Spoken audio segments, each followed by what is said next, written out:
Hello everyone, welcome back to the channel. আশা করি সকলে ভালোই আছে। সকলকে আজকে নীল ষষ্ঠীর অনেক অনেক শুভেচ্ছা জানাচ্ছি।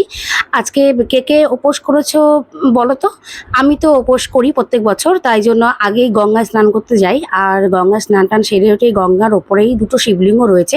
তো প্রথমে তাদেরকে আমি কিন্তু জল ঢালি। আমি আর শাশুড়ি মা আর মেয়ে গিয়েছিলাম। তো প্রত্যেক বছরের নাই এবছরও গেছি। আর দেখতেই পাচ্ছ শিবলিঙ্গগুলো কত সুন্দর করে সাজিয়েছে। আমাদের এখানে প্রচুর শিবলিঙ্গ রয়েছে, আর এখানে প্রত্যেকে নীল ষষ্ঠী করে।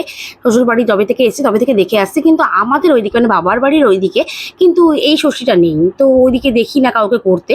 তো আমি শ্বশুর বাড়ি আসার পর থেকেই করি। পাড়ার শিবলিঙ্গের ওখানে চলে গেছি, ওখানেও জল ঢেলে আসলাম। আর ভেজা কাপড়েই করেছি, কারণ আবার বাড়িতে এসে জামা কাপড় ছেড়ে আবার যেতে হবে, তাই বললাম ভেজা কাপড়ে সব কমপ্লিট করি। বাড়িতে এসে শিবলিঙ্গর পুজো কমপ্লিট করে প্রসাদ দিয়ে দিলাম। প্রসাদ দিয়ে আমরা নিজের একটু প্রসাদ খেলাম আর পরোটা খেয়ে নিলাম। এইভাবেই নীল ষষ্ঠীর উপোস ভঙ্গ করলাম। তোমরা কে কেমন ভাবে করেছো অবশ্যই জানি।